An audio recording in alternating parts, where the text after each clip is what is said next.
गुरु रूप गुरु जी की साजी नवाजी साध संगत जी, वाहिगुरू जी का खालसा वाहिगुरू जी की फतेह।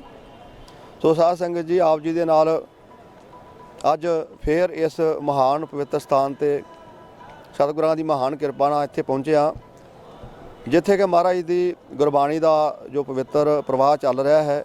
बड़ी महान कृपा ही है, इत्थे संगतां दे जो दर्शन करन दा सुभागा समा मिलिया है। जिथे पवित्र सुभागा समा मिलिया है ना, उत्थे सतगुरां की गुरबाणी दे विच बहुत सारे फरमान सिर्फ अमृत वेले बारे ही महाराज ने, अमृत वेले बारे गुरबाणी विच बहुत फरमान हैं। साधु संत जो अभ्यासी सन, जिन्हां ने परमेश्वर दे नाल नेड़ता बनाई, सो वो भी इस अमृत वेले बारे दसदे हैं कि परमेश्वर नूं मिलदा अते सब तो सखाला जो समा है, जो एक अमृत वेले इंसान सहजे ही सुरत जड़ी आ वो परमेश्वर के चरनां नाल टका सकदा। कहण दा भाव आ भी शब्द ते सुरत, शब्द सुरत का भाव का कहण दा मतलब भी जो आपां गुरमंत्र दा जो गुरसिख नूं हुक्म है गुरमंत्र का जाप करना, वाहिगुरू वाहिगुरू, सो सह सुभाअ ही वो अपने मुख नाल बोल के ते कन्नां नाल सुन के ते सुत्ती हुई सुरत नूं जगा सकदा है ते परमेश्वर के इस मार्ग ते जो चलण का सानूं हुक्म है सह सुभाअ ही उत्ते जा सकता है।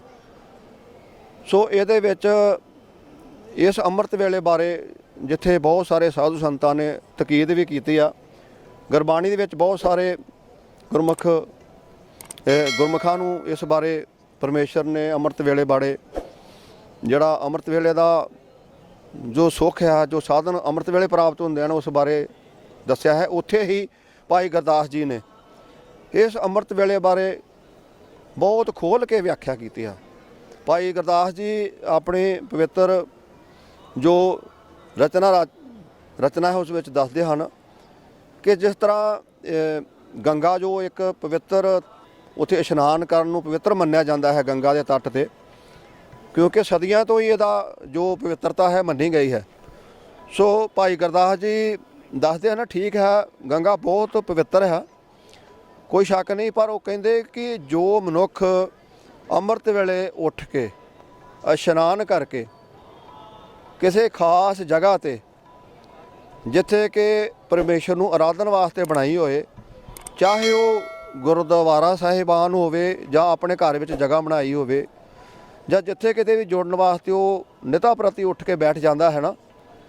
सो भाई गुरदास जी कहते हैं कि जदों ऐसे गुरमुख उठ के सिमरन करन चल पैंदे हन ते जिथे उस गुरमुख दा जिथे उस गुरमुख दे कदम पैंदे हन, पैर पैंदा है, सो भाई गुरदास जी कहते हैं कि एक गंगा नहीं लखां ही गंगा उस दे जो चरण ने, जो चरनां दी धूड़ है उस तो अर्पण कीतियां जा सकदियां सन।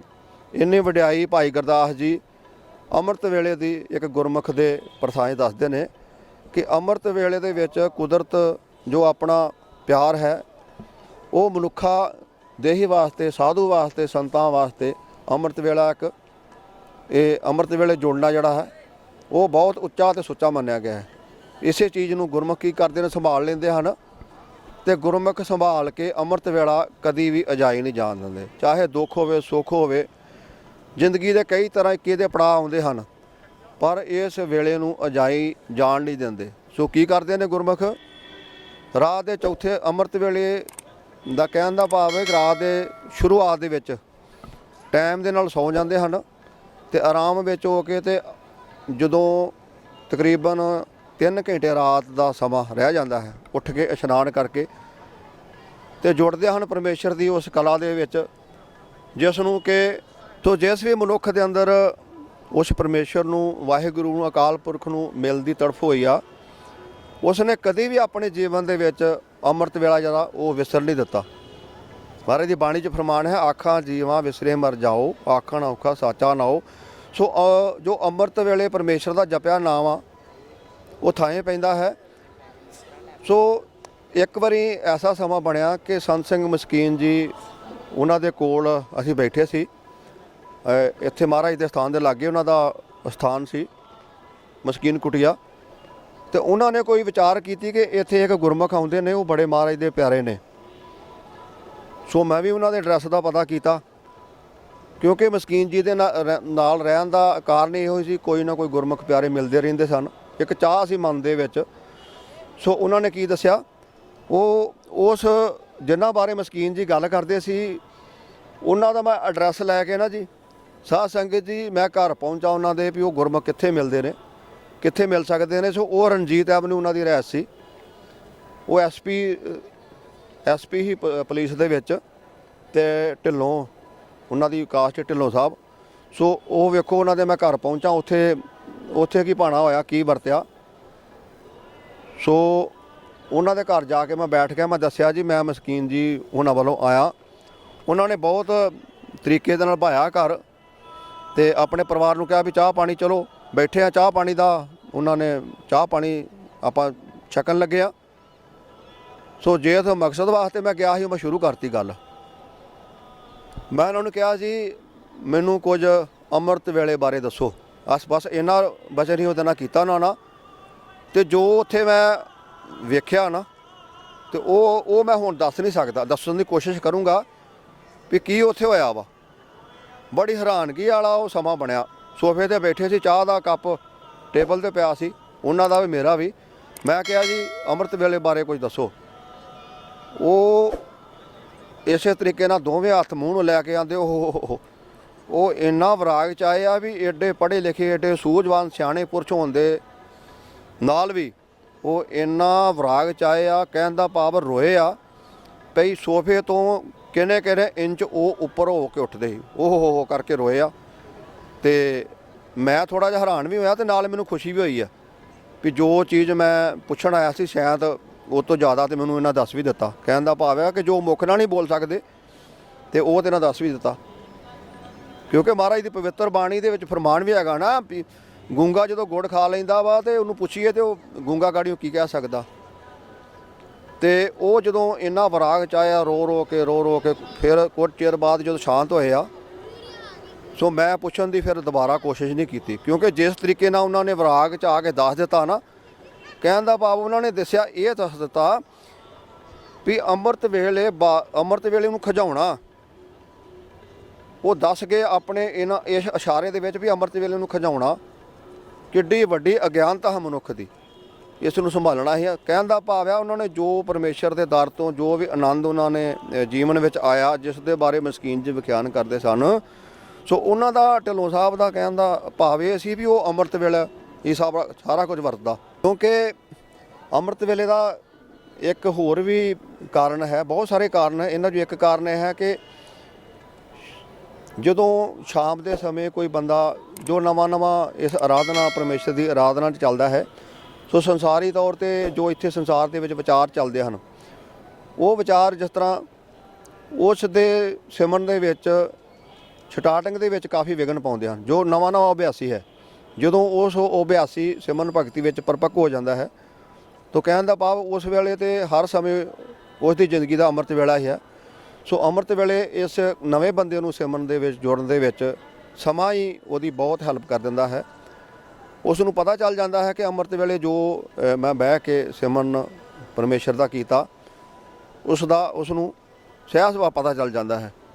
ਸੋ ਇਹੀ ਕਾਰਨ ਹੈ ਕਿ ਜੇ ਕੋਈ ਬੰਦਾ ਮਨੁੱਖ ਚਾਹੇ, ਜੇ ਕੋਈ ਮਨੁੱਖ ਚਾਹੁੰਦਾ, ਕਿਉਂਕਿ ਚਾਹੁੰਦਾ ਤਾਂ ਹਰ ਇੱਕ ਮਨੁੱਖ ਹੀ ਆ ਕਿ ਮੇਰਾ ਦਿਨ ਜੋ ਦਿਹਾੜੀ ਚੜ੍ਹੀ ਆ ਨਾ, ਉਹ ਇਸ ਤਰੀਕੇ ਨਾਲ ਬੀਤੇ ਕਿ ਮੈਨੂੰ ਦਿਨ ਦੇ ਵਿੱਚ ਕੋਈ ਵੀ ਮੁਸ਼ਕਲ ਨਾ ਆਵੇ, ਖੁਸ਼ੀਆਂ ਹੀ ਖੁਸ਼ੀਆਂ, ਖੇੜੇ ਹੀ ਖੇੜੀ ਮੇਰੀ ਜ਼ਿੰਦਗੀ ਵਿੱਚ ਰਹਿਣ, ਅਤੇ ਮੇਰੀ ਜ਼ਿੰਦਗੀ ਇੱਕ ਇਸ ਤਰੀਕੇ ਨਾਲ ਬੀਤੇ, ਇੱਕ ਸ਼ਹਿਨਸ਼ਾਹ ਦਾ ਮਤਲਬ ਇੱਕ ਬੇਪਰਵਾਹ ਮਨੁੱਖ, ਜਿਸ ਦੀ ਜ਼ਿੰਦਗੀ ਦੇ ਵਿੱਚ ਕੋਈ ਗਮ ਹੀ ਨਹੀਂ ਹੈਗਾ, ਖੁਸ਼ੀ ਹੀ ਖੁਸ਼ੀ ਆ। ਹਰ ਮਨੁੱਖ ਦੇ ਮਨ ਦੇ ਵਿੱਚ ਇਹ ਇੱਛਾ ਹੁੰਦੀ ਹੈ ਕਿ ਮੈਂ ਖੁਸ਼ ਹੀ ਰਵਾਂ ਸਾਰੀ ਦਿਹਾੜੀ। ਅਤੇ ਵੇਖੋ ਹਰ ਇੱਕ ਦੀ ਪਰਾਲਬਤ ਆਪਣੀ ਆਪਣੀ ਆ, ਪਰ ਜੇ ਕਿਧਰੇ ਅੰਮ੍ਰਿਤ ਵੇਲਾ ਉਸਨੇ ਸਾਂਭਿਆ ਹੁੰਦਾ ਹੈ, ਸੋ ਇਹੋ ਉਹਨਾਂ ਦਾ ਗੁਰਮੁਖਾਂ ਦਾ ਇਹੋ ਬਚਨ ਹੈ ਵੀ ਅੰਮ੍ਰਿਤ ਵੇਲੇ ਜੇ ਕੋਈ ਇਨਸਾਨ ਅੰਮ੍ਰਿਤ ਵੇਲੇ ਪਰਮੇਸ਼ਰ ਨੂੰ ਵਾਹਿਗੁਰੂ ਨੂੰ ਅਰਪਣ ਕਰ ਦਿੰਦਾ ਹੈ। ਕਹਿਣ ਦਾ ਭਾਵ ਆ ਕਿ ਅੰਮ੍ਰਿਤ ਵੇਲੇ ਉੱਠ ਕੇ ਇਸ਼ਨਾਨ ਪਾਣੀ ਕੱਢ ਕੇ ਜੋਦੜੀਆਂ ਬੇਨਤੀਆਂ ਪਰਮੇਸ਼ਰ ਦੇ ਚਰਨਾਂ ਵਿੱਚ ਕਰਦਾ ਹੈ, ਜੋਦੜੀਆਂ ਬੇਨਤੀਆਂ ਕਰਦਾ ਹੈ, ਸ਼ਬਦ ਨੂੰ ਸੁਰਤ ਵਿੱਚ ਜੋੜਨ ਦੀ ਕੋਸ਼ਿਸ਼ ਕਰਦਾ ਹੈ, ਉਸ ਮਨੁੱਖ ਦਾ ਸਵੇਰੇ ਅੰਮ੍ਰਿਤ ਵੇਲੇ ਪਰਮੇਸ਼ਰ ਦੇ ਨਾਲ ਜੁੜਨਾ ਇੱਕ ਭਿਖਾਰੀ ਬਣ ਕੇ, ਮੰਗਤਾ ਬਣ ਕੇ ਜੋ ਸਵੇਰੇ ਉੱਠ ਕੇ ਜਾ ਕੇ ਬੈਠ ਗਿਆ ਨਾ ਪਰਮੇਸ਼ਰ ਦੇ ਚਰਨਾਂ 'ਚ, ਉਸ ਦੀ ਦਿਹਾੜੀ ਸਾਰੀ ਹੀ ਅੰਮ੍ਰਿਤ ਵੇਲੇ ਮੰਗਤਾ ਪਰਮੇਸ਼ਰ ਦੇ ਅੱਗੇ ਬਣ ਕੇ ਉਸ ਦੀ ਦਿਹਾੜੀ ਸਾਰੀ ਸ਼ਹਿਨशाह ਦੀ ਤਰ੍ਹਾਂ ਲੰਘੇਗੀ। ਇੱਕ ਬਾਦਸ਼ਾਹ ਦੀ ਤਰ੍ਹਾਂ, ਕਹਿਣ ਦਾ ਮਤਲਬ ਬੇਪਰਵਾਹ ਦੀ ਜ਼ਿੰਦਗੀ। ਸਵੇਰ ਦਾ ਅੰਮ੍ਰਿਤ ਵੇਲਾ ਸ਼ਾਮ ਤੱਕ ਉਸ ਦੇ ਜੀਵਨ ਵਿੱਚ ਖੁਸ਼ੀਆਂ ਤੇ ਖੇੜਾ ਬਣਿਆ ਰਹੂਗਾ। ਤੇ ਜਿਸ ਨੇ ਅੰਮ੍ਰਿਤ ਵੇਲਾ ਗਵਾ ਦਿੱਤਾ, ਜਿਸ ਤਰ੍ਹਾਂ ਪਹਿਲੀ ਵੀਡੀਓ ਵਿੱਚ ਦੱਸਿਆ ਹੈ ਕਿ ਉਸ ਤੋਂ ਵੱਡਾ ਅਭਾਗਾ, ਭਾਗਹੀਣ ਮਨੁੱਖ ਹੀ ਕੋਈ ਨਹੀਂ ਜਿਸ ਨੇ ਇਹ ਵੇਲਾ ਗਵਾ ਦਿੱਤਾ। ਸੋ ਸਾਡੇ ਸਾਰਿਆਂ ਨੂੰ, ਸਾਡੇ ਹਰ ਇੱਕ ਦੇ ਮਨ ਦੀ ਇੱਛਾ ਖੁਸ਼ੀਆਂ ਲੈਣ ਦੀ। ਸੋ ਗੁਰਬਾਣੀ ਅਨੁਸਾਰ ਤੇ ਇਹੀ ਹੈ ਕਿ ਇਸ ਵੇਲੇ ਨੂੰ ਸਾਂਭਿਆ ਜਾਵੇ ਤਾਂ ਜੋ ਸਾਡੀ ਵੀ ਪਰਮੇਸ਼ਰ ਨਾਲ ਸਾਂਝ ਬਣ ਸਕੇ। ਅਸੀਂ ਦੁੱਖ ਸੁੱਖ ਦੇ ਵਿੱਚ ਰਹਿੰਦਿਆਂ ਹੋਏ ਪਰਮੇਸ਼ਰ ਦੇ ਨਾਲ ਜੁੜੇ ਰਹੀਏ। ਉਸ ਨੂੰ ਕਿਉਂ ਪੋ ਨਾ ਸਕੀ ਜਿਸ ਨੂੰ ਆਪਣੀ ਲਿਵ ਲਾਏ, ਕਿਉਂਕਿ ਇਨਸਾਨ ਜਿਸ ਮਕਸਦ ਵਾਸਤੇ ਇੱਥੇ ਇਸ ਨੇ ਇਨਸਾਨੀ ਜਾਮੇ ਵਿੱਚ ਜਨਮ ਲਿਆ ਹੈ, ਉਸ ਸੁੱਖ ਨੂੰ, ਉਸ ਨੂੰ ਪਰਮੇਸ਼ਰ ਦੇ ਨਾਲ ਜੋੜਨ ਦਾ ਜੋ ਅੰਮ੍ਰਿਤ ਵੇਲਾ ਹੈ, ਸੋ ਗੁਰਮੁਖਾਂ ਨੂੰ ਚਾਅ ਚੜ੍ਹ ਜਾਂਦਾ ਹੈ। ਕਿਉਂਕਿ ਦਿਨ ਦੇ ਵਿੱਚ ਅਸੀਂ ਵੇਖਦੇ ਹਾਂ ਸੰਸਾਰ ਦੇ ਵਿੱਚ ਸਾਡੇ ਕਈ ਤਰੀਕਿਆਂ ਦੇ ਨਾਲ ਉਤਰਾਅ ਚੜ੍ਹਾਅ ਦੀ ਜ਼ਿੰਦਗੀ ਬੀਤਦੀ ਹੈ, ਕਈਆਂ ਨਾਲ ਮਨ ਮੁਟਾਵ ਵੀ ਹੋ ਜਾਂਦਾ ਹੈ। ਪਰ ਪਰਮੇਸ਼ਰ ਦੇ ਪਿਆਰੇ ਇਹਨਾਂ ਚੀਜ਼ਾਂ ਵੱਲ ਬਹੁਤਾ ਖਿਆਲ ਨਹੀਂ ਦਿੰਦੇ। ਉਹ ਸ਼ੁਕਰ ਕਰਦੇ ਨੇ ਕਿ ਆ ਜੋ ਰਾਤ ਬੀਤ ਗਈ ਹੈ, ਸ਼ੁਕਰ ਹੈ ਅੰਮ੍ਰਿਤ ਵੇਲਾ ਹੋ ਗਿਆ ਹੈ, ਇਹੀ ਹੈ ਜੀਵਨ ਦਾ ਸੱਚਾ ਤੇ ਸੁੱਚਾ ਲਾਹ। ਸੋ ਇਸ਼ਨਾਨ ਕਰਕੇ ਇੱਥੇ ਨਾ ਇੱਕ ਮੈਨੂੰ ਮਹਾਰਾਜ ਦੇ ਦਰ 'ਤੇ ਅਸੀਂ ਅੱਜ ਖੜ੍ਹੇ ਹਾਂ, ਇੱਕ ਮੈਨੂੰ ਗਾਥਾ ਵੀ ਜਿੱਥੇ ਆ ਗਈ, ਉਹ ਬੀਤੀ ਹੋਈ ਕਹਾਣੀ ਆ, ਸਹਿਜ ਸਬਾਜ ਚੇਤੇ ਆ ਗਈ ਪਈ। ਇੱਥੇ ਮੈਂ ਵੀ ਉਹਨਾਂ ਦੇ ਦਰਸ਼ਨ ਕੀਤੇ ਆ।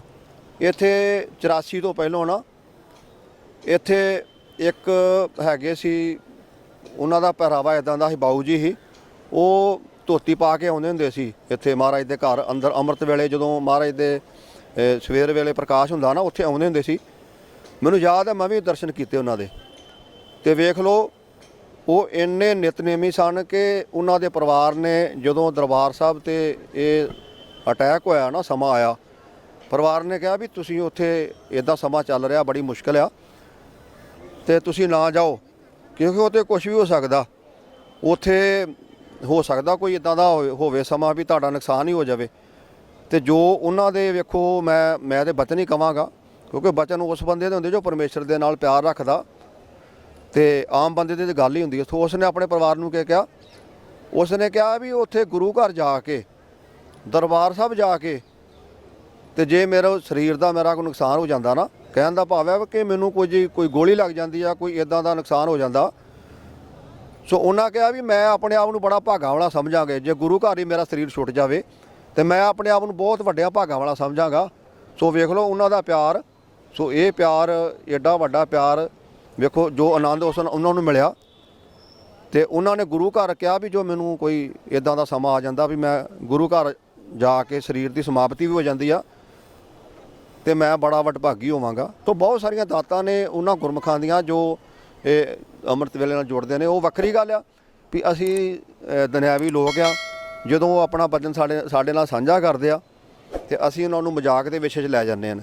ਅਤੇ ਸੱਚ ਆ ਫਿਰ ਇਸੀ ਗੱਲ ਆ ਨਾ, ਫਿਰ ਉਹ ਪਰਮੇਸ਼ਰ ਦੀ ਜੋ ਵੱਡੀ ਦਾਤ ਆ ਉਹ ਸਾਂਝੀ ਕਰਦੇ ਨੇ, ਵੇਖ ਕੇ ਕਰਦੇ ਨੇ ਸਾਂਝੀ। ਇਹ ਹੈਗਾ ਹੀ ਅੰਮ੍ਰਿਤ ਵੇਲੇ ਦਾ ਵੀਡੀਓ ਇਹ, ਅਤੇ ਭਾਗ ਹੈਗਾ ਸੀ ਤੀਜਾ। ਸੋ ਇਹ 3 ਤਰ੍ਹਾਂ ਦੀਆਂ ਵੀਡੀਓ ਬਣਾਈਆਂ ਨੇ, ਅਤੇ ਅੱਜ ਦੀ ਇਹ ਜੋ ਰਿਕਾਰਡਿੰਗ ਕੀਤੀ ਆ, ਇਹਦੇ ਵਿੱਚ ਬੋਲਦਿਆਂ ਹੋਇਆ ਕਿਸੇ ਕਿਸਮ ਦਾ ਭੁੱਲਾਂ ਚੁੱਕਾਂ ਹੋ ਗਈਆਂ ਹੋਣਗੀਆਂ। ਸੋ ਸਾਧ ਸੰਗਤ ਜੀ ਮਾफ़ੀ ਕਰ ਦੇਣੀ। ਵਾਹਿਗੁਰੂ ਜੀ ਕਾ ਖਾਲਸਾ, ਵਾਹਿਗੁਰੂ ਜੀ ਕੀ ਫਤਿਹ। ਅਤੇ ਨਾਲ ਹੀ ਬੇਨਤੀਆਂ ਜੀ, ਇਸ ਬਾਰੇ ਇਸ ਵੀਡੀਓ ਨੂੰ ਸ਼ੇਅਰ ਵੀ ਕਰਨਾ, ਕਮੈਂਟਸ ਵੀ ਕਰਨੇ, ਸਬਸਕ੍ਰਾਈਬ ਵੀ ਕਰ ਲੈਣਾ ਕਿਰਪਾ ਕਰਕੇ। ਅਤੇ ਇਸ ਅੰਮ੍ਰਿਤ ਵੇਲੇ ਬਾਰੇ ਜੋ ਆਪ ਜੀ ਦੇ ਨਾਲ ਵਿਚਾਰ ਕੀਤੀ ਆ, ਉਹਦੇ ਨਾਲ ਕਮੈਂਟਸ ਵੀ ਤੁਸੀਂ ਕਰ ਦੇਣੇ। ਵਾਹਿਗੁਰੂ ਜੀ ਕਾ ਖਾਲਸਾ, ਵਾਹਿਗੁਰੂ ਜੀ ਕੀ ਫਤਿਹ।